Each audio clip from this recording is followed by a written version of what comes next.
Prime Minister Mark Carney's speech about a fractured world order continues to reverberate around the globe.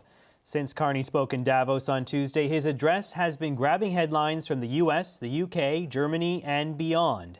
And it's won praise from a number of Canada's allies, including all the way across the Pacific in Australia. Malcolm Turnbull is a former Prime Minister of Australia, and he joins me now. Nice to see you, sir. Thanks for coming on. Yeah, thank you very much. So Prime Minister Mark Carney issued what some are calling a call to arms, really, for middle powers, urging them to band together against economic coercion from countries like the United States. He said the rules-based order is over. What do you make of that speech and the Prime Minister's message in Davos? Well, it was an outstanding speech. I think one of the most important given in recent times, certainly the most important given since Trump became president for the second time. Carney has the intellect and the eloquence to deliver a speech that I think will be a tipping point because what he said is we have to be clear-eyed about the reality in which we're living. We are living in a might is right world. The United States under Trump will use integration, dependency, reliance as levers to extract advantage. America first was not just a campaign slogan. And so I think it's a really important speech, and it's had enormous influence already and will have more influence in the months and years to come. Yeah, I understand the speech was discussed throughout the Australian government. Tell me about that. And then you've also said that you want to see your Prime Minister, Anthony Albanese, deliver something similar. Why do you want to hear that message from your head of government? Well, I'd like to hear it from every head of government because, I've expressed exactly these sentiments. Of course, I'm an ex-head of government, but I've been saying the same thing for some time now. Sucking up to Donald Trump is a mistake. The only way to deal with Trump or bullies of any kind is to stand up to them and be strong. Now, Mark Carney, a very wise, pragmatic man, said, of course, a middle power like Canada or Australia or any of the European countries by themselves cannot match the United States. And in a bilateral negotiation will obviously be outplayed just simply by the size of the US, hence the need for middle powers to work together. And, I was pleased to see that Mark referred to the Trans-Pacific Partnership, which was a trade deal that I was able to keep alive when I was PM after Trump pulled out in his first term. I persuaded Shinzo Abe and other leaders, including ultimately your PM then, Justin Trudeau, to stick with it. That is very big, ambitious trade deal. 11 countries, UK has joined, making it 12 again. The European Union is seeking to work closely with the TPP. You can see that what we have to do, those of us who still believe in free trade, those of us who still believe that international affairs should be governed by the rule of law, should work together. It's regrettable that the United States is no longer on board with those values, but we all have to endure the consequences of what happens in Washington or what's decided in Washington, but we don't have a vote in it.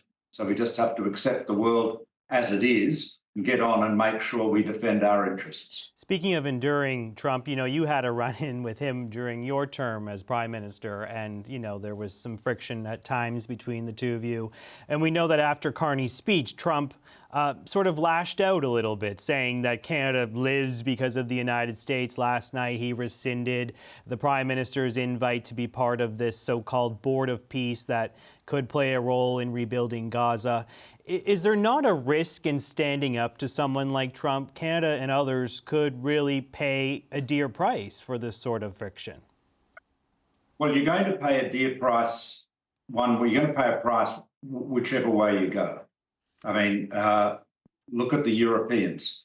Last year at Trump's golf resort in Scotland, they rolled over in a really embarrassingly sycophantic way on tariffs. It was kind of excruciating to watch, really, and controversial within Europe. Emmanuel Macron was very unhappy with it. He's very much on the same page as Mark Carney, might add, and has spoken very eloquently himself. And so what did the Europeans get as a result of that? They got threats, bullying, threats of tariffs to extract Greenland from Denmark, canvassing military action, all of these threats. And Trump has backed down on Greenland, at least for the time being, and he has done so because leaders like Mark Carney have stood up to him. So, I learned this lesson when I dealt with Trump in his first term. I had a big row with him, stood up to him, and my relationship with him from then on was a very practical and constructive one. You see, the thing about Trump is he is a bully. That's like saying the Pope's a Catholic. It's not a criticism. He will use bullying and intimidate people where he can to get his way. If they keep on giving in to him, he just does more bullying.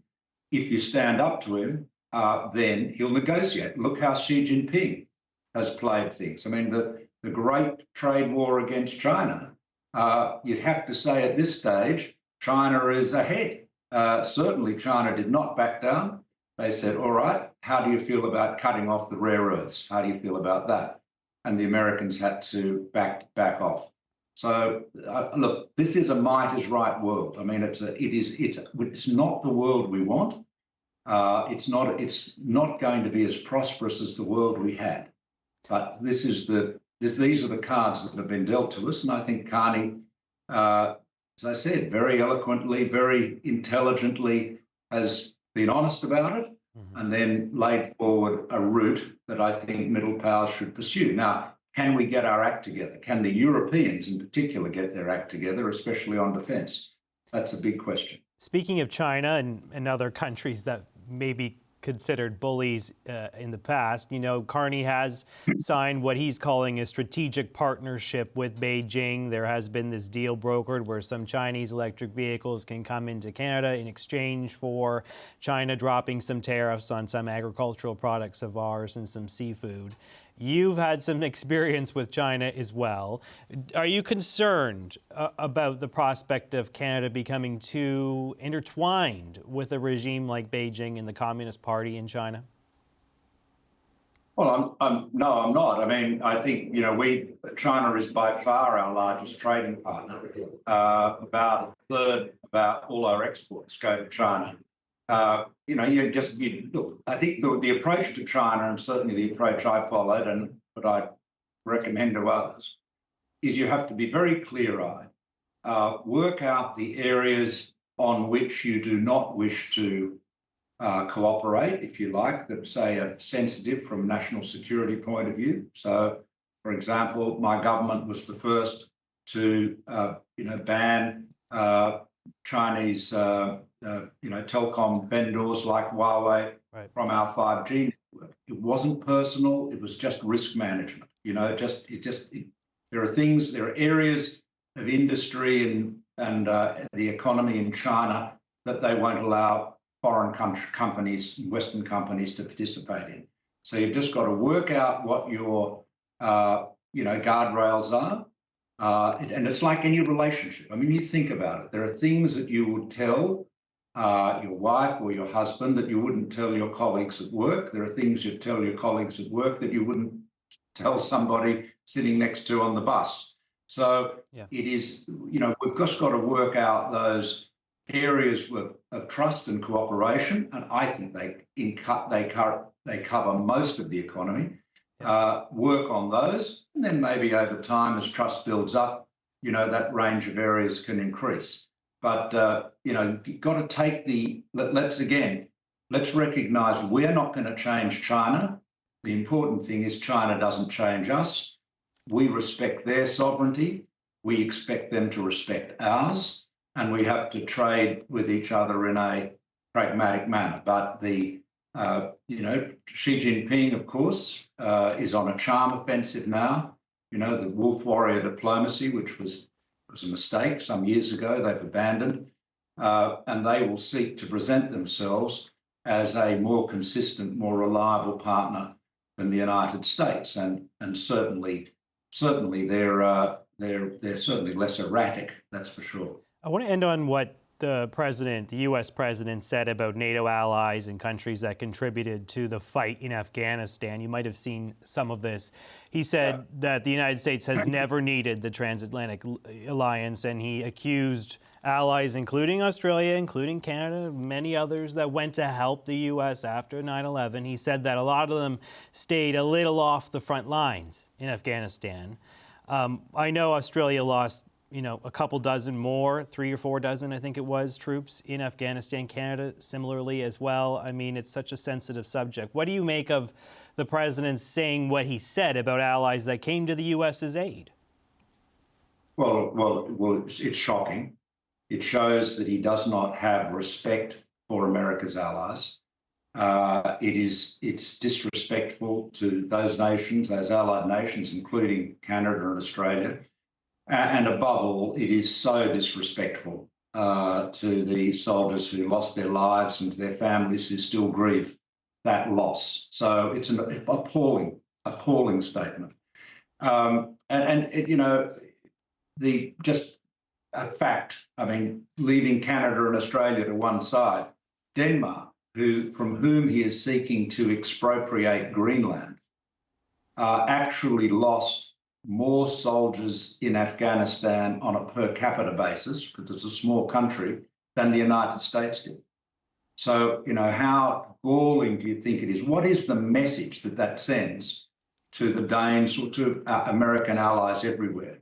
David Petraeus often quotes Winston Churchill, who said, the only thing worse than fighting a war with allies is fighting a war without them. So, this is Trump is doing, it's as though he wants to do everything he can to trash the alliances, which have been built up over generations. It's hard to explain. It seems insane, really, and certainly it's counterproductive. But again, getting back to Carney's speech, what he's saying there is, nostalgia is not a strategy. I've said the same thing. Hope is not a strategy. We can't hope that something is going to change and this will be a blip.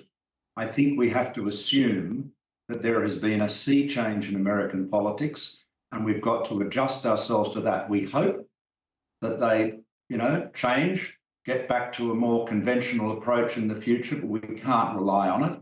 And we have to assume that what we're dealing with is a status quo, a might is right world, a transactional United States, one that will use, as Mark says, integration as a lever for subordination and exploitation. So it's a hard road ahead, but the alternatives are worse. Donald Trump presents us with a bunch of bad options, I'm afraid, and we have to take the least bad ones. All right, let's leave it there. Malcolm Turnbull, former Prime Minister of Australia, thanks for sharing your insights. It's nice to see you, sir. Great to see you too.